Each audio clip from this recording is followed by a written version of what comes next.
মৰমৰ ছাত্ৰ-ছাত্ৰীসকল, আজি মই তোমালোকৰ বাবে স্পন্দন পাঠ্যপুথিৰ চতুৰ্থ শ্ৰেণীৰ পাঠ 2 এটা ফুটা কলহ পাঠটো তোমালোকলৈ লৈ আহিছোঁ।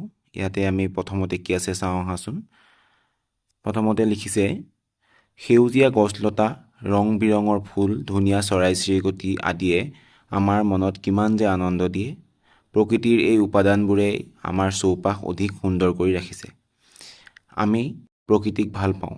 এই ভালপোৱা আমাৰ কামৰ মাজেদি প্ৰকাশ পায়। নিজে নজনাকৈ কৰা কামৰ জৰিয়তে প্ৰকৃতিৰ উপকাৰ সাধন হয়। সাধুটো পঢ়ি এই বিষয়ে জানো আহাচোন।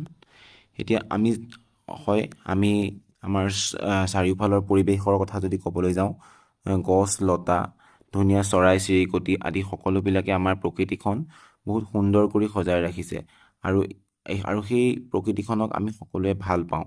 আৰু সেই প্ৰকৃতিৰ বিষয়তনো কি আছে, এটা ফুটা কলহ বুলি কাহিনী পাঠটোত আমি চাওঁ আহাচোন। পঢ়ো আহা বুলি কৈছে। বহুদিনৰ আগৰ কথা, পাহাৰপুৰ নামে এখন গাঁৱত এজন পানীভাৰী আছিল। তেওঁ সদায় পুৱা গধূলি এযোৰ মাটিৰ কলহেৰে নৈৰ পৰা পানী আনিছিল। সেই পানী বজাৰত বিক্ৰী কৰি পোৱা ধনেৰে তেওঁ পৰিয়ালটি পোহপাল দিছিল।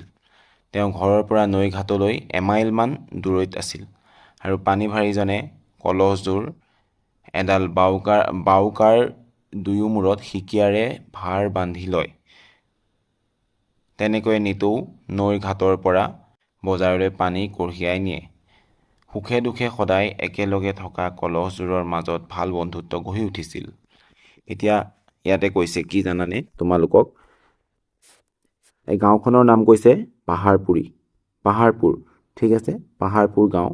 আৰু এজন পানীভাৰী মানে কি যে পানী ভাৰ কৰি কান্ধত লৈ যায় আৰু তেওঁ নি বজাৰত বিক্ৰী কৰে।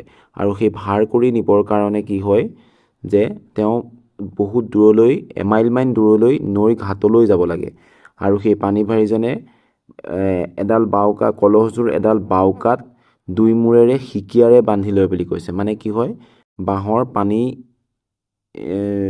কলহ দুটা বান্ধি নিব পৰাকৈ বাঁহেৰে বনাই লয়, ঠিক আছে, সেই বাউকা বুলি কয়। আৰু সেই তাত সিকিয়া যোনে বান্ধে ৰছীৰ দৰে তাক সিকিয়া বুলি কোৱা হয়, ঠিক আছে। ইয়াৰ অৰ্থ তোমালোকৰ পাঠৰ শেষত আছে, তোমালোকে চাই ল'বা। তাৰপিছত তেনেদৰে গৈ থাকোঁতে কি হ'ল, নিতৌ যে তেওঁ বজাৰলৈ পানী নি থাকে আৰু তেতিয়া দুটা কলহত নিয়ে আৰু সেই কলহ দুটাৰ মাজত কিন্তু এটা ভাল বন্ধুত্ব হ'ল বুলি কৈছে। যে কলহ দুটাই মানে একেলগে গৈ থাকে আৰু সিহঁতে ইটোৱে সিটোৱে বন্ধু হৈ গ'ল, ঠিক আছে। এতিয়া ইয়াৰ পিছতনো কি দিছে চাওঁ আহা। ঘটনাক্ৰমে এদিন তাৰে এটা কলহ বাটৰ কাষতে থকা এজোপা গছৰ ডালত লাগিল। ফলত কলহটোৰ গাত সৰু ফুটা এটা হ'ল। পানী কঢ়িয়াই আনোতে সেই ফুটাটোৰে সদায় পানী নিগৰি নিগৰি পৰি আহিবলৈ ধৰিলে। বজাৰ পাইগৈ মানে ভৰ্তি কলহটোৰ আধা খালী হৈ পৰে। কিন্তু মানুহজনে কথাটোত গুৰুত্ব নিদি সেই কলহটোৰেই সদায় পানী আনি থাকিল। কি কৈছে যে ফুটা কলহটো এদিন ক'ত লাগিলে, গছৰ ডালত লাগি পেলাই কলহটোত এটা সৰু ফুটা হ'ল।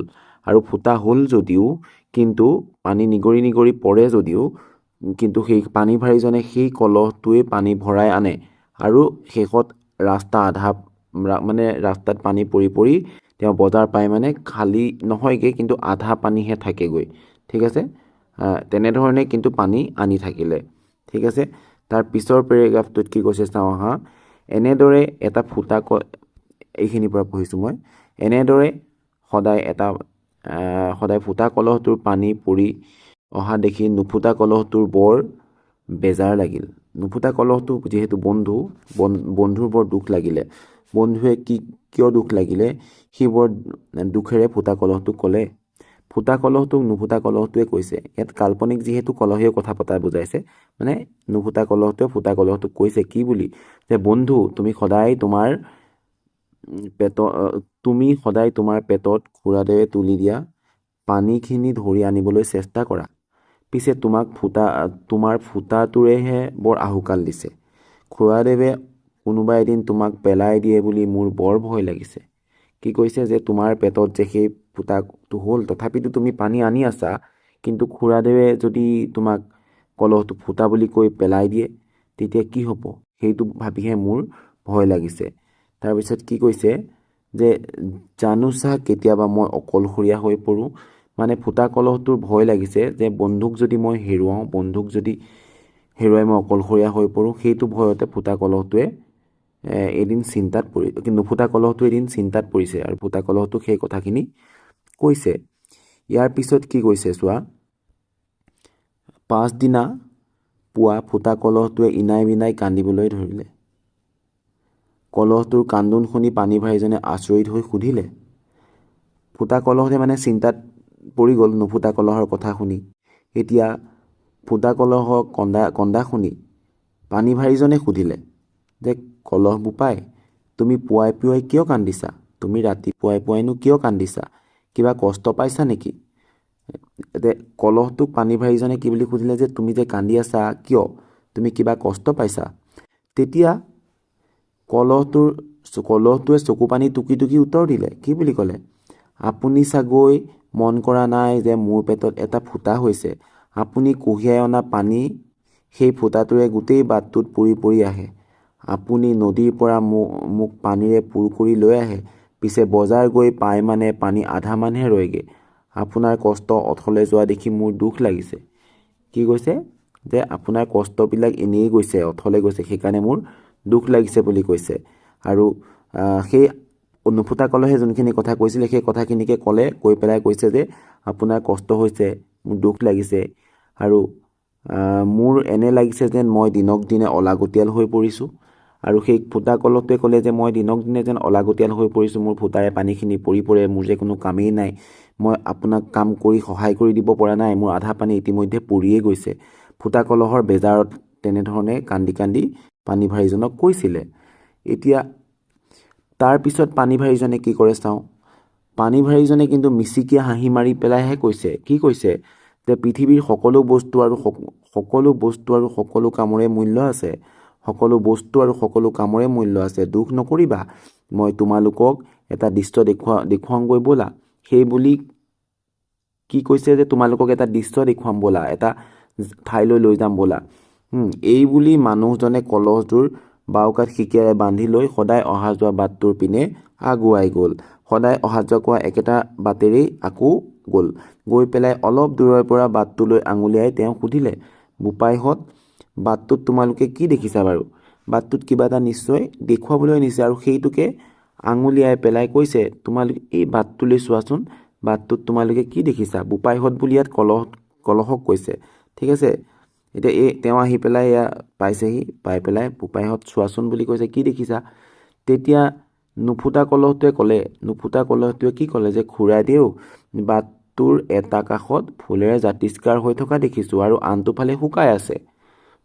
মানে বাটটোৰ এটা ছাইডত ফুল ফুলি আছে, ফুলেৰে জাতিষ্কাৰ হৈ আছে, মানে ফুল ফুলি ধুনীয়া হৈ আছে, আৰু আনটো ফালে শুকাই আছে। ঠিক আছে।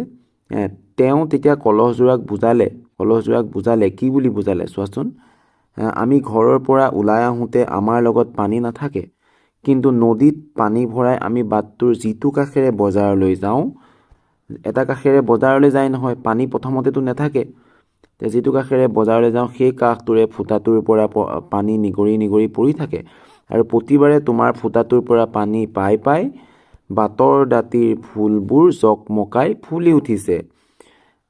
বোপাই, ফুটা কলহ, এই ৰমক জমককৈ ফুলি থকা ফুলবোৰ দেখি এতিয়া তোমাৰ কেনে ভাৱ হয়? সেই বুলি সুধিছে যে এতিয়া তোমাৰ কেনে ভাৱ হৈছে বাৰু? এতিয়া তুমি নিশ্চয় অলাগতিয়াল বুলি ভাবিবানে? তুমি নিজকে অলাগতিয়াল বুলি ভাবিবানে? কি হ'ল যে কথাটো যে পানী যেতিয়া তেওঁ কলহেৰে নৈ কাণৰ পৰা লৈ আহি থাকোঁতে এটা ছাইডে ফুটা কলহটোৱে পানী পৰি থাকে আৰু এটা ছাইডে ফুটা কলহে পানী নপৰে, আৰু পানী পৰা ছাইডটোত পানী পৰা ফালে ফুল ফুলি জাতিষ্কাৰ হৈ আছে। সেইটোকে আহি ফুটা কলহকো দেখুৱাইছে, নুফুটা কলহকো দেখুৱাইছে। কিন্তু ফুটা কলহে তেতিয়া উপলব্ধি কৰিব পাৰিছেনে নাই সেইটোকে সুধিছে। যে তুমি যে কৈছিলা তোমাৰ কোনো কাম নাই, তুমি থকাৰ কাৰণেহে আজি ৰমক জমককৈ ফুলখিনি ফুলি আছে, জকমকাই ফুল ফুলি আছে। গতিকে তুমি এতিয়া নিজকে অলাগতিয়াল বুলি ভাবিছা নেকি? অলাগতিয়াল বুলি ভাবিব নালাগে, মানে সেইকাৰণে প্ৰশ্ন কৰিছে। ঠিক আছে। এতিয়া কি কৈছে চোৱা। তেতিয়া ফুটা কলহটোৱে আনন্দৰে ক'লে, কি বুলি কৰে? খুৰাদেউ, ইমান দিনে মই নজনাকৈ যে কাৰোবাৰ উপকাৰ কৰি আছিলোঁ, এই কথাটো মই ভবাই নাছিলোঁ। মই আৰু কেতিয়াও নিজকে অলাগতিয়াল বুলি ভাবি দুখ নকৰোঁ। তেতিয়াহে ফুটা কলহটোৱে কৈছে যে মই কেতিয়াও দুখ নকৰোঁ, মই অলাগতিয়াল বুলি ভাবি আছিলোঁ যদিও মই যে সহায় কৰি আছিলোঁ, মই আপুনি এতিয়া কওঁতেহে মই গম পাইছোঁ। ফুটা কলহটোৱে মানে সেই বুলি কৈ পেলাই হাঁহি উঠিলে। ঠিক আছে। ফুটা কলহটোৰ আনন্দ দেখি নুফুটা কলহটোৰ বৰ ভাল লাগিল, কাৰণ ইহঁত দুই বন্ধু। আৰু সি ফুটা কলহটোলৈ চাই হাঁহি মাৰি ক'লে, বন্ধু এতিয়াহে মনটো ভাল লাগিছে। কোনে ক'লে এইটো? বন্ধু এতিয়াহে মনটো ভাল লাগিছে বুলি নুফুটা কলহে। এতিয়া নহ'লে নুফুটা কলহ অকলশৰীয়া হৈ যাম বুলি ভয় খাইছিলে। এতিয়া এই কাষত ছবি দুটা আছে চোৱা, নুফুটা কলহ আৰু ফুটা কলহৰ মাজৰ কথা। আমি সদায় একেলগে থাকিব পাৰিম বুলি তেওঁলোকে ফূৰ্তি কৰিছে, কলহ দুটাই ফূৰ্তি কৰিছে। ঠিক আছে। এতিয়া আমি চেপ্টাৰটো ইমানতে শেষ কৰিছোঁ। ইয়াৰ পৰা আমি কি বুজিলোঁ যে এই ফুটা কলহ আৰু নুফুটা কলহৰ মাজৰ বন্ধুত্ব আৰু পানী ভাৰীজনৰ কথা, হয়নে?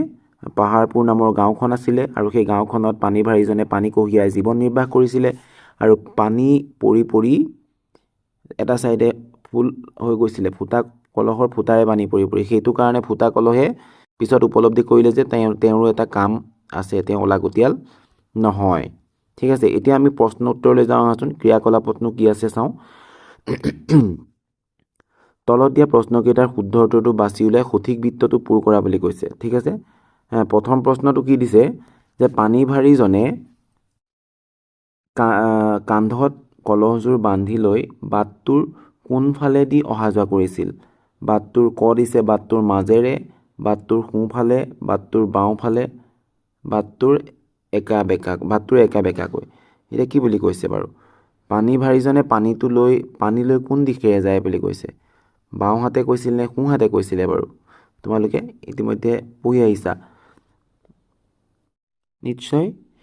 বাওঁ দিশেৰে, কাৰণ চোৱা ফুলখিনি বাওঁ দিশেৰে ফুলিছে আৰু মানুহ বাওঁ দিশেৰে অহা যোৱা কৰে, হয়নে? সেইকাৰণে আমি ইয়াতে কোনটোত উত্তৰ দিম? গটোত শুদ্ধ দিম। আৰু এই গটো আমি এনেকৈ গোল কৰিব লাগিব। ঠিক আছে। ইয়াৰ পিছত কি কৈছে প্ৰশ্নটো? যে বন্ধু এতিয়াহে মনটো ভাল লাগিল, নুফুটা কলহটোৰ মনটো কেতিয়া ভাল লাগিছিল?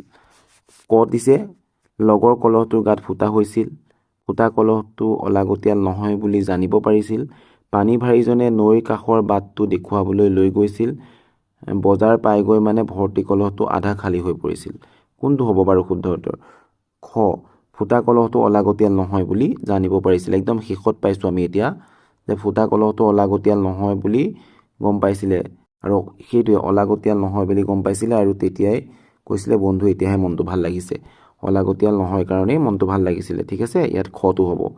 এতিয়া ইয়াৰ পিছত তোমালোকক প্ৰশ্ন দিছে 2 নম্বৰত ক খ প্ৰশ্ন দিছে। ক প্ৰশ্নটো দিছে কি চোৱা, পানী ভাৰীজনৰ ঘৰ ক'ত আছিল? প্ৰশ্নটো উত্তৰটো কি হ'ব যে পানী ভাৰীজনৰ ঘৰ পাহাৰপুৰ নামে এখন গাঁৱত আছিল। ঠিক আছে। পানী ভাৰীজনৰ ঘৰটো পাহাৰপুৰ গাঁৱত আছিলে। তাৰ পিছৰ প্ৰশ্নটো দিছে পানী ভাৰীজনৰ ঘৰৰ পৰা নৈৰঘাটৰ দূৰত্ব কিমান আছিল? পানী ভাৰীজনৰ ঘৰৰ পৰা নৈৰঘাটৰ দূৰত্ব এমাইল মান আছিল। হয়। তাৰ পিছত গ নম্বৰ প্ৰশ্নটো কি দিছে চোৱা, ফুটা কলহটোৱে কিয় কান্দিছিল? ফুটা কলহটোৱে কিয় কান্দিছিল বুলি সুধিছে। এতিয়া ফুটা কলহটোৱে কণাৰ উদ্দেশ্যটো কি হৈছে যে মই উত্তৰটো তোমালোকক লিখি দিছোঁ চোৱাচোন। ফুটা কলহেৰে অনা পানী বজাৰ গৈ পায় মানে আধা মানহে ৰৈগৈ, আৰু পানী ভাৰীজনৰ কষ্ট অথলে যোৱা দেখি ফুটা কলহটোৰ দুখ লাগিছিল, আৰু দিনক দিনে ফুটা কলহটোৱে অলাগতিয়াল হৈ যোৱা বুলি অনুভৱ কৰি কান্দি উঠিছিল। কিয় কান্দি উঠিছিল? তেওঁ দুখ লাগিছিলে ফুটা হোৱাৰ কাৰণে আৰু তেওঁ অলাগতিয়াল হৈ গৈছোঁ বুলি ভাবিছিল। সেই কথাখিনিকে মই সজাই পৰাই লিখি দিছিলোঁ। তোমালোকেও নিজৰ মতে সজাই পৰাই লিখি উত্তৰটো কৰিব পাৰিবা। ইয়াৰ পিছৰ প্ৰশ্নটো কি দিছে চোৱা, নুফুটা কলহটোৰ কিয় ভয় লাগিছিল? খুৰাদেৱে অৰ্থাৎ পানী ভাৰীজনে কোনোবা এদিন ফুটা কলহটো পেলাই দিয়ে বুলি ভাবি মনত ভয় লাগিছিল, যে কোনোবা দিনাখন যদি পেলাই দিয়ে তেতিয়া কি হ'ব? তেওঁলোকৰ বন্ধুত্বটো ভাঙি যাব, আৰু সেইকাৰণে নুফুটা কলহটোৱে ভয় খাইছিলে। ঠিক আছে। ইয়াৰ পিছত আৰু দুটা প্ৰশ্ন আছে। এইখিনি মই আকৌ এবাৰ তোমালোকক দি দিলোঁ। পানী ভাৰীজনৰ ঘৰ ক'ত আছিলে, মানে ইয়াত আখৰখিনি অস্পষ্ট হৈছে কাৰণে। ঠিক আছে। ইয়াত স্পষ্ট হৈছে। তাৰ পিছত চোৱা 9 নম্বৰত আকৌ কি প্ৰশ্ন আছে, পানী ভাৰীজনে কলহযোৰক বাটটোৰ কাষলৈ কিয় লৈ গৈছিল? এতিয়া ইয়াৰ পিছৰ প্ৰশ্নটোৰ উত্তৰটো হ'ব পানীভাৰীজনে বাটটোৰ এটা কাষ ফুলেৰে জাতিষ্কাৰ হৈ থকা দেখুৱাবৰ বাবে কলহজোৰক বাটটোৰ কাষলৈ লৈ গৈছিল। এইখিনি প্ৰশ্নৰ উত্তৰটো সেইটো প্ৰশ্নৰ উত্তৰ হ'ল যে কিয় লৈ গৈছিলে? ফুলৰ যোনটো জাতিষ্কাৰ ৰূপ, ফুল ফুলি ধুনীয়া জকমকাই আছে আৰু সেয়া দেখুৱাবলৈ লৈ গৈছিলে। মই সজাই পৰাই তোমালোকক এনেধৰণে লিখি দিছোঁ। ইয়াৰ পিছৰ প্ৰশ্নটো কি আছে? বাটটোৰ একাষেৰে কিয় ফুল ফুলিছিল? বাটটোৰ একাষেৰে ফুল ফুলাৰ উদ্দেশ্য হ'ল যে পানীভাৰীজনে নদীৰ পানী ভৰাই বাটটোৰ যিটো কাষেৰে বজাৰলৈ যায় সেই কাষটোত ফুটাটোৰ পৰা পানী নিগৰি পৰি থাকে আৰু ফুটাটোৰ পৰা পানী পাই বাটৰ দাঁতিৰ ফুলবোৰ ফুলি উঠিছিল। সেইটোৱে কথা। ফুটাটোৰ পৰা পানী পৰি ফুলবোৰত সদায় পানী দিয়া হয় আৰু সেই ফুলবিলাক জাতিষ্কাৰ হৈ ফুলি উঠিছিল। বাটটোৰ একাষেৰে কিয় ফুল ফুলি উঠিছিলটো উত্তৰটো সেইটোৱে। ঠিক আছে, ইয়াৰ পিছত চোৱা 1 নম্বৰ হৈ গ'ল। আমাৰ এতিয়া আমি 2 নম্বৰ হৈ গ'ল। আমি 3 ক খ কৰিম। 3 কটোতনো কি দিছে চোৱা? পানীভাৰীজনৰ ফুটা কলহটো আৰু নুফুটা কলহটোৰ ভিতৰত কোনটো চৰিত্ৰ তোমাৰ আটাইতকৈ ভাল লাগিল আৰু কিয় ভাল লাগিল? এতিয়া মই মোৰ ফালৰ পৰা কৈছোঁ, তোমালোকৰ বেলেগো হ'ব পাৰে উত্তৰ। এনেধৰণে লিখিব পাৰা যে আটাইতকৈ মোৰ ভাল লগা চৰিত্ৰটো হ'ল তোমাৰ যোনজন হয়। মোৰ পানীভাৰীজন বুলি লিখিছোঁ কাৰণ পানীভাৰীজনে নদীৰ পৰা পানী ভৰাই বাওকাত সিকিয়াৰে বান্ধি ইমান দূৰ নিছে যদিও তেওঁ পানী অপব্যয় হোৱা বুলি অলপো উপলব্ধি কৰা নাই, বৰং তেওঁ বাটৰ কাষৰ ফুলগছত পানী দি প্ৰকৃতি জাতিষ্কাৰ কৰি মনত আনন্দহে লাভ কৰিছিল। এনে কাৰণতে মোৰ পানীভাৰী চৰিত্ৰটো ভাল লাগিছে। মই এনেধৰণে তোমালোকক লিখি দিছোঁ, কিন্তু তোমালোকৰ নিজৰ ভাল লগাৰ কাৰণটো দৰ্শাই তোমালোকে লিখিব পাৰিবা। তোমালোকৰ পানীভাৰী, ফুটা কলহ, নুফুটা কলহ, তোমালোকৰ যিকোনো এটা নিজৰ হিচাপত তোমালোকে যদি ভাল লাগে লিখি ল'ব পাৰিবা। তাৰ পিছৰ প্ৰশ্নটো কি দিছে চোৱা? মই তোমালোকক দৃষ্টিগোচৰ হ'বৰ কাৰণে প্ৰশ্নটো ৰঙাকৈ লিখিছোঁ। ফুটা কলহটো নুফুটা কলহটোৰ এজন ভাল বন্ধু আছিল। এই কথাষাৰ তোমাৰ কোনখিনি কথাৰ পৰা তুমি বুজি পালা? তাৰপিছত আমি উত্তৰটোলৈ যাওঁ যে ফুটা কলহটো, প্ৰশ্নটো আকৌ এবাৰ বুজি লোৱা। ফুটা কলহটো নুফুটা কলহটোৰ এজন ভাল বন্ধু আছিলে। এই কথা যে কৈছে কোনখিনি কথাতনো গম পোৱা যায়? যে ইয়াত কৈছে যে নুফুটা কলহটোৱে ফুটা কলহটোৰ পৰা পানী পৰি অহা দেখি কোৱা কথাখিনিত দুয়োজনৰ বন্ধুত্বৰ উমান পাব পাৰি। ফুটা কলহটোৱে যেতিয়া পানী পৰি থাকে সেইটো কৈছে যে নুফুটা কলহটোৱে ফুটা কলহটোৰ পৰা পানী পৰি অহা দেখি কোৱা কথাখিনি পৰা উমান কৰিব পাৰি। আৰু ফুটা কলহটো কোনোবা এদিন নুফুটা কলহটোৰ পৰা মানে পেলাই দিয়াৰ কাৰণে অকলশৰীয়া হৈ যাব বুলি ভাবিছিলে। সেইকাৰণে মই লিখিছোঁ যে ফুটা কলহটো কোনোবা এদিন পেলাই দিলে নুফুটা কলহটো অকলশৰীয়া হৈ যাব বুলি বৰ ভয় খাইছিল।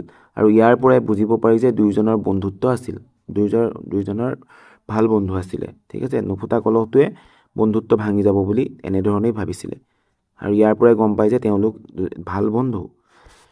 ইয়াৰ পিছৰ প্ৰশ্ন আমি চাওঁ যদি কি আছে চোৱা। তোমালোকক ইয়াত প্ৰশ্ন এই তলত কিছুমান জানো আহা বুলি দিছে চোৱা। ইয়াতে বাওকা, অথনি মই কৈছিলোঁ সিকিয়া আৰু পানীভাৰী, ইয়াৰ অৰ্থ দিয়া আছে। বাওকা মানে ভাৰ কঢ়িয়াবৰ নিমিত্তে ব্যৱহাৰ হোৱা দুয়োমূৰে খোজ কটা এফলীয়া বাঁহৰ যতন, এডাল বাঁহ মানে ভাৰ কঢ়িয়াই কান্ধত।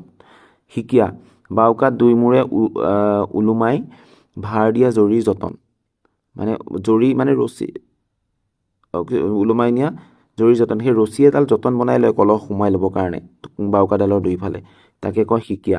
পানীভাৰী মানে ইতিমধ্যে গম পাইছে যে ভাৰেৰে কঢ়িয়াই পানী বিক্ৰী কৰি জীৱন নিৰ্বাহ কৰে। সেই ভাৰেৰে পানী নি পানী বিক্ৰী কৰে। ঠিক আছে, আৰু তেনেধৰণে জীৱন নিৰ্বাহ কৰে।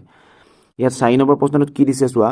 তোমালোকে তলত দিয়া পানীৰ টোপালৰ মাজত থকা শব্দবোৰৰ অৰ্থ কাষৰ কলহৰ পৰা বিচাৰি উলিওৱা। এইটো পানী টোপাল আৰু এইটো কলহ। পানী টোপাল আৰু কলহত দিছে চোৱা শব্দ, আৰু সেই শব্দৰ অৰ্থ প্ৰকাশ কৰা কলহটোত আছে আৰু কলহটোৰ পৰা আমি উলিয়াই লিখিব লাগে। নিতৌ মানে চোৱা, নিতৌটো ইয়াত কি আছে? সদায় আছে। সেইটো আমি ইয়াত লিখি দেখুৱাইছোঁ। আহুকাল মানে বিপদ বিঘিনিটো এইটো আছিলে, আমি ইয়াত লিখি দেখুৱাইছোঁ। অলাগতিয়াল মানে কামত নলগা হয়নে? আমি কলহৰ পৰা জাষ্ট মাজত লিখি দিলেই হ'ল। জাতিষ্কাৰ মানে সুন্দৰ মানে সুশোভিত জাতিষ্কাৰ। ঠিক আছে, এতিয়া আমি ইয়াৰ পিছৰ প্ৰশ্নলৈ যাওঁ। ইয়াৰ পিছৰ প্ৰশ্নৰ আগতে আমাৰ ভাষা অধ্যয়ন বুলি আছে। ভাষা অধ্যয়নত কি আছে চোৱা। পাহাৰপুৰ নামে এখন গাঁৱত এজন পানীভাৰী আছিল। এই বাক্যটোত তোমালোকৰ পাঠটোত পাইছা আৰু ইয়াত থকা পাহাৰপুৰ নাম, এখন, গাঁও, এজন, পানী ভাৰী আৰু আছিল এই শব্দকেইটা লগ হৈ সম্পূৰ্ণ অৰ্থ প্ৰকাশ কৰা এটা বাক্য গঠন হৈছে আৰু সেই বাক্যত ব্যৱহাৰ হোৱা প্ৰতিটো শব্দকে আমি এটা পদ বুলি কওঁ তোমালোকক কাষত দেখুৱাইছে যে পদ আমি এই সকলোবিলাকক আমি এটা পদ বুলি কৈছোঁ পাহাৰপুৰ নাম এখন গাঁও এজন পানী ভাৰী এই আছিল গোটেইবিলাক এটা পদ আৰু সেই সকলোবিলাক পদ লাগি এটা বাক্য গঠন হৈছে এতিয়া ইয়াত কি কৈছে তলত দিয়া বাক্যটোৰ পদসমূহ তলৰ বাকচসমূহত বেলেগ বেলেগকৈ লিখা এতিয়া বহুদিনৰ আগৰ কথা ইয়াত চোৱা বহুদিনৰ আগৰ কথা এইটো এটা বাক্যটোত তিনিটা পদ আছে সেই পদকেইটা হ'ল বহুদিনৰ এটা হ'ল আগৰ এটা হ'ল কথা মানে প্ৰত্যেকটো বাক্য গঠন হ'বৰ কাৰণে কি হৈছে প্ৰতিটো শব্দই একোটা পদ মানে এটা শব্দই এটা পদ বুলি কোৱা হয় ঠিক আছে তাৰ পিছতো আকৌ এতিয়া তোমালোকক দিছে কি কলহটোৰ গাত সৰু ফুটা এটা হ'ল ইয়াত চোৱা প্ৰত্যেকটো এটা পদ কলহটোৰ গাত সৰু ফুটা এটা হ'ল ঠিক আছে ইয়াতে সেইকেইটা পদকেইটা আমি এনেধৰণে খালী ঠাইত লিখি দিলে হ'ব তলত দিয়া বাক্য দুটাৰ পদসমূহ উলট পালটকৈ দিয়া আছে আৰু পদসমূহ সঠিক স্থানত দিয়া ইয়াত দিছে কি চোৱা ভাল এজন ল'ৰা ৰাম ভালকৈ ইয়াক আমি উলট পালটটো যদি মিলাই লিখোঁ ৰাম এজন ভাল ল'ৰা ঠিক আছে তাৰপিছতত দিছে শ্ৰেণীত চতুৰ্থ তেওঁ পঢ়ে তেওঁ চতুৰ্থ শ্ৰেণীত পঢ়ে ইয়াক আমি খেলি মেলিটো শুধৰাই লিখিলে তেনেধৰণে হ'ব ঠিক আছে মনত পেলাওঁ আহা বুলি এতিয়া কি কৈছে চাওঁ আহা আমি আগৰ পাঠত পাই আহিছোঁ হয় এটা বা এটাতকৈ বেছি আখৰ লগ লাগি কোনো অৰ্থ প্ৰকাশ কৰিলে শব্দ হয়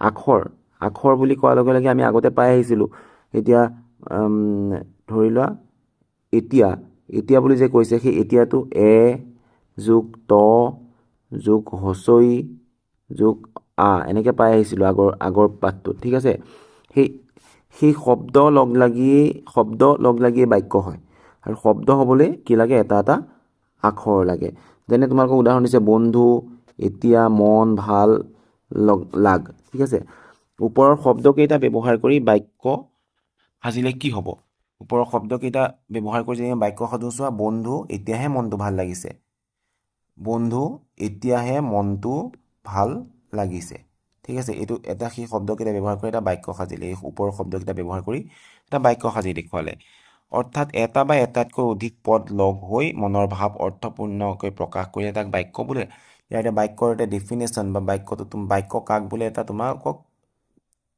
যদি প্ৰশ্নত আহে পৰীক্ষাত আহে লিখিব লাগিব এটা বা তাতকৈ অধিক পদ একগোট হৈ মনৰ ভাৱ সম্পূৰ্ণকৈ প্ৰকাশ কৰিলে বাক্য বোলে ঠিক আছে বাক্যটোত থকা বন্ধু এতিয়াহে মনটো ভাল আৰু লাগিছে একোটা পদ আৰু এই সকলোবিলাকে এটা পদ বুলি কৈছে ঠিক আছে এতিয়া আমি ভাৱ সম্প্ৰসাৰণলৈ যদি যাওঁ তাত কি আছে চাওঁ আহা ইয়াত তোমালোকে নিশ্চয় জানা যে মাটিৰে বিভিন্ন পাত্ৰ গঢ়া হয় মাটিৰ পাত্ৰ গঢ়া মানুহক কি বুলি কোৱা হয় কুমাৰ বুলি কোৱা হয় আমি ইতিমধ্যে পাই আহিছোঁ মাটিৰ পাত্ৰ কুমাৰ এই পাত্ৰবোৰ কেনেকৈ গঢ়ে তোমালোকে জানানে মাটিৰ পাত্ৰ গঢ়িবলৈ আলতীয়া মাটিৰ প্ৰয়োজন হয় কি মাটিৰ প্ৰয়োজন হয় আলতীয়া মানে আঠা থকা মাটি ঠিক আছে তেওঁলোকে এই মাটি সংগ্ৰহ কৰি পানী মিহলাই খুচি কোমলাই লয় আৰু তাৰপিছত সেই মাটিৰ লদা চকা আকাৰৰ সঁজুলি এটাৰ মাজত লৈ সঁজুলিবিধ আৰু সেই সঁজুলিবিধক চাক বোলে আৰু সেই চকা বুলি যে কোৱা হয় আমি ইয়াত ছবিত ইতিমধ্যে দেখি আছোঁ যে এই চকাটোক চাক বুলি কোৱা হয় ঠিক আছে আৰু মাটি লয় কি আলতীয়া মাটি আৰু যোনে কৰে সেইজনক কুমাৰ বুলি কোৱা হয় এইজন বহি থকাজন মানে কুমাৰ ঠিক আছে চকাটো জোৰেৰে ঘূৰাই কুমাৰজনে মাটিৰ কোমল লদাটো হাতেৰে হেঁচুকি পাত্ৰৰ আকৃতি দিয়ে বা আকাৰ দিয়ে যোনটো পাত্ৰ দৰকাৰ হয় মানে ঠিক আছে তাৰ পাছত তেওঁ চকাটোৰ পাত্ৰবিধ আঁতৰাই ৰ'দত শুকুৱায় তাৰ পৰা তেওঁ নি ৰ'দত শুকুৱাই লয় শেষত শুকুৱাই লোৱাৰ পাছত জুইত পুৰি ব্যৱহাৰ উপযোগী কৰা হয় যিহেতু কোমল হৈ থাকে জুইত পুৰি দিয়ে পুৰণি কালত চাক নোহোৱাকৈও হাতেৰেই সাজিছিল পুৰণি কালত এই চকা নোহোৱাকৈও কিন্তু হাতেৰেই তৈয়াৰ কৰিছিলে এতিয়াহে আচলতে চকাটো হৈছে তোমালোকে এই কুমাৰৰ বিষয়ে বা মাটি কেনেকৈ পাত্ৰ বনাই হয় জানিলা হয়তো পৰীক্ষাত তোমালোকক চমুটোকা হিচাপে আহিবও পাৰে ঠিক আছে কুমাৰশাল বা কুমাৰে য'ত এইখনক আকৌ কুমাৰশাল বুলি কয় কুমাৰে য'ত কাম কৰি আছে এইখন কুমাৰশাল বুলি আহিলেও এই কথাখিনিয়ে তোমালোকে লিখি দিব পাৰিবা ঠিক আছে এতিয়া দলত আলোচনা কৰি লিখিবলৈ দিছে ক নম্বৰ প্ৰশ্নটো কৈছে কি পানী অনাৰ বাহিৰে কলহ আন কি কামত ব্যৱহাৰ কৰা হয় এতিয়া আমি প্ৰশ্নটোৰ উত্তৰ চোৱা কেনেকৈ লিখিব লাগিব পানী অনাৰ বাহিৰে বিভিন্ন কামত ব্যৱহাৰ কৰা হয়। কটো কি দিছে? চাউল, মাহ, তিল আদি শস্য জমা কৰি ৰাখিবলৈ ব্যৱহাৰ কৰা হয়। খ নম্বৰত কি দিছে চোৱা? গুড় আৰু গাখীৰৰ পৰা দৈ প্ৰস্তুত কৰিবলৈ ব্যৱহাৰ কৰা হয়। এনেধৰণে লিখিব পাৰোঁ। গ নম্বৰত কি দিছোঁ চোৱা? মাংগলিক বা ধৰ্মীয় অনুষ্ঠান যেনে পূজা, বিয়া আদিত ঘট হিচাপে কলহ ব্যৱহাৰ কৰা হয়। এতিয়া কলহৰ ব্যৱহাৰ তোমালোকে গম পাইছা ইতিমধ্যে যে কলহ আমি তিনি ধৰণে ব্যৱহাৰ কৰাটো লিখিছোঁ। তোমালোকে ইয়াতকৈ আৰু ধৰণ বঢ়াইও লিখিব পাৰা। ইয়াত খ নম্বৰ প্ৰশ্নলৈ আগবাঢ়িছোঁ। খ নম্বৰ প্ৰশ্নত কি দিছে? খ প্ৰশ্নত দিছে চোৱা? কলহৰ বাহিৰে মাটিৰ আন কি কি পাত্ৰ আমি ব্যৱহাৰ কৰোঁ আৰু কি কি কামত ব্যৱহাৰ কৰোঁ? কলহৰ বাহিৰে আমি আৰু বহুত মাটিৰ পাত্ৰ ব্যৱহাৰ কৰোঁ, যেনেধৰণে উদাহৰণ চৰু, ভাত বা তৰকাৰী বান্ধিবলৈ চৰু ব্যৱহাৰ কৰোঁ। চৰু বুলি যে কয়। মলা বা খৰ, মলাত কি কয়? মাহ প্ৰসাদ খাবলৈ বা নৈবেদ্য দিবলৈ ব্যৱহাৰ কৰা হয়। মাহ প্ৰসাদ খাবলৈ বা নৈবেদ্য দিবলৈ মলা বা খৰ ব্যৱহাৰ কৰা হয়। চাকি, চাকিৰ কথা আমি ইতিমধ্যে জানো। সন্ধিয়া বা পূজা পাৰ্বণত পোহৰ দিয়া আৰু নেদেখাজনক স্মৰণ কৰিবলৈ ব্যৱহাৰ কৰা হয়। যিহেতু আমি চাকি জ্বলাই কি কৰোঁ? সেৱা সৎকাৰ পূজা কৰোঁ, হয়নে? সেইকাৰণে আমি চাকি কথাটো তেনেধৰণে লিখিব পাৰিম। ফুলদানি বা টাব, ফুলদানি বা টাব কি হৈছে? ফুলৰ গছ ৰুবলৈ বা সজাবলৈ ব্যৱহাৰ কৰা হয়। আমি ঘৰৰ ভিতৰত সজাবলৈ বা ফুল ৰুবৰ কাৰণে আমি ফুলদানি বা টাব ব্যৱহাৰ কৰোঁ। পিছত আমি দোনা লিখিছোঁ। দোনা মানে দধি বা মিঠাই ৰাখিবলৈ ব্যৱহাৰ কৰা হয়। দৈ বা মিঠাই ৰাখিবলৈ আমি ব্যৱহাৰ কৰোঁ। ইতিমধ্যে আমি খ প্ৰশ্নৰ উত্তৰ কৰিলোঁ। এতিয়া ইয়াৰ পিছত কি আছে আমি চাওঁ আহা। ইয়াত কি কৈছে চাওঁ? আমি জানো আহা বুলি 7 নম্বৰত তোমালোকক এটা প্ৰশ্ন দিছে। আমি কৰা বিভিন্ন কামে আমাৰ চৌপাশক বিভিন্ন প্ৰকাৰে সহায় কৰে। আমাৰ চাৰিওফালক আমাৰ চৌপাশটোক সহায় কৰে।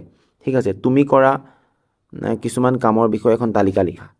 ইয়াত প্ৰথমতে আৰম্ভ কৰি দিছে যে মই প্ৰকৃতিক ভাল পাওঁ, সেয়ে মই অনাহকত গছৰ ডালপাত নিচিঙো। তাৰ পিছৰ তিনিটা তোমালোকক কৰিব দিছে। আমি এনেধৰণে লিখিব পাৰোঁ। গছপুলি ৰোপণ কৰোঁ, মানে চৌপাশটো ভালৰ কাৰণে, আমাৰ পৰিৱেশ ভালৰ কাৰণে আমি গছপুলি ৰোপণ কৰোঁ। বন্যপ্ৰাণীক মৰম কৰোঁ। প্লাষ্টিকৰ ব্যৱহাৰ কৰোঁ। ঠিক আছে, প্লাষ্টিকৰ ব্যৱহাৰ কম কৰোঁ। প্লাষ্টিকৰ ব্যৱহাৰ কৰা মানে আমাৰ পৰিৱেশখনক আমি বেয়া পোৱাহে বুজাব আকৌ দেই। প্লাষ্টিকৰ ব্যৱহাৰ কম কৰোঁ। ঠিক আছে, এতিয়া ইয়াৰ পিছত তোমাক প্ৰশ্নটো দিছে চোৱা? তোমাৰ চৌপাশে থকা কি কি বস্তু তোমাৰ বেছি ভাল লাগে? এখন তালিকা ভাল লাগে আৰু কিয় ভাল লাগে লিখা। তোমালোকে এখন তালিকা প্ৰস্তুত কৰিবাচোন আৰু তোমাৰ কি ভাল লাগে, তোমাৰ কি বেয়া লাগে। তলত দিয়া ছবিখন চোৱা আৰু তাত দেখা কথাখিনি বৰ্ণনা কৰি এটা দফা লিখা। এটা কি লিখিব দিছে? পেৰেগ্ৰাফ লিখিব দিছে। ছবিখন চোৱা, ছবিখনত কি কৰিছে বাৰু? চৰাই বাঁহৰ পৰা চৰাই বাঁহ সাজি দিছে আৰু সেই চৰাই বাঁহত চৰাই আছে, আকৌ চৰাইক আকৌ খাবলৈ খাদ্য দিছে, হয়নে? কিমান যে ভাল লগা এখন দৃশ্য। এতিয়া প্ৰকৃতিক ভাল পাই কাৰণে এনেধৰণৰ কাম কৰিবলৈ পাৰিছে। ঠিক আছে, এতিয়া তোমালোকে ইয়াৰ ওপৰত দফা এটা নিজে প্ৰস্তুত কৰিবা। ইয়াৰ পিছত তোমালোকক এটা প্ৰকল্প দিছে। এই তলৰ ছবিকেইখনলৈ মন দি চাব দিছে। 1 নম্বৰ, 2 নম্বৰ, 3 নম্বৰ, 4 নম্বৰ এনেকৈ ছবি দিছে আৰু সেই ছবিকেইখনত চোৱা কি কৰিছে বাৰু? প্ৰথমটোত ভঙা গ্লাছ ৰং কৰিছে আৰু তাত মাটি ভৰাই তাত এটা ফুলৰ পুলি বা গছৰ পুলি ৰুইছে আৰু সি 5 নম্বৰ পৃষ্ঠাটোত দেখিছানে ধুনীয়া এটা হৈ গৈছে। তোমালোকে ইয়াৰ পৰা কি বুজিলা যে আমি ভঙা কাপ বা বটল এইবিলাকৰ পৰা আমি টাব বনাব পাৰোঁ। ঠিক আছে, আমি ৰং কৰি আমি দেখনীয়া কৰি তুলিব পাৰোঁ, পেলনীয়া বস্তুৰ পৰা বনাব পাৰোঁ। এতিয়া তোমালোকে ঘৰৰ পেলনীয়া সামগ্ৰী ব্যৱহাৰ কৰি ফুলৰ টাব সাজিবলৈ চেষ্টা কৰিবা বুলি কৈছে। ঠিক আছে, শেষৰ প্ৰশ্ন আৰু এই পাঠটোৰ। ইয়াত কি কৈছে? বজাৰত আজিকালি বিভিন্ন ধৰণৰ ক্লে পোৱা যায়। ক্লে তোমালোকে নিশ্চয় দেখিছা বা যদি নাই পোৱা তোমালোকে বজাৰত গ'লে পাবা, তোমালোকে কিনিবা। এই আলতীয়া মাটিৰ গতেই, আলতীয়া মাটি যেনেধৰণৰ ঠিক তেনেধৰণে, খালি কালাৰফুল হয়। ঠিক আছে, তোমালোকে ক্লে বা মাটি ব্যৱহাৰ কৰি নিজে ভাল পোৱা একোটা ফল সাজি শিক্ষক শিক্ষয়িত্ৰীক দেখুৱাবা। আম তোমালোকে সাজিব পাৰা, তোমালোকে আৰু মধুৰিআম, কমলা, আপেল এনেধৰণে তোমালোকে ক্লেৰ পৰা হ'লে তোমালোকে সেই ৰংটোৱে পাবা, কিন্তু মাটিৰ পৰা হ'লে তোমালোকে আকৌ ৰং কৰিব লাগিব। বগা ৰং মাৰি ওপৰত আকৌ ৰং কৰি ল'বা। ঠিক আছে, এতিয়া মই তোমালোকক ইমানতে এৰিছোঁ, কাৰণ এই পাঠটো ইতিমধ্যে তোমালোকৰ শেষ হৈছে আৰু সম্পূৰ্ণ পাঠৰ ভিডিঅ' মই তোমালোকক দিলোঁ। কিবা বুজি নোপোৱা থাকিলে কমেণ্ট যোগে জনাবা আৰু ইমানখিনি চোৱাৰ বাবে অশেষ ধন্যবাদ।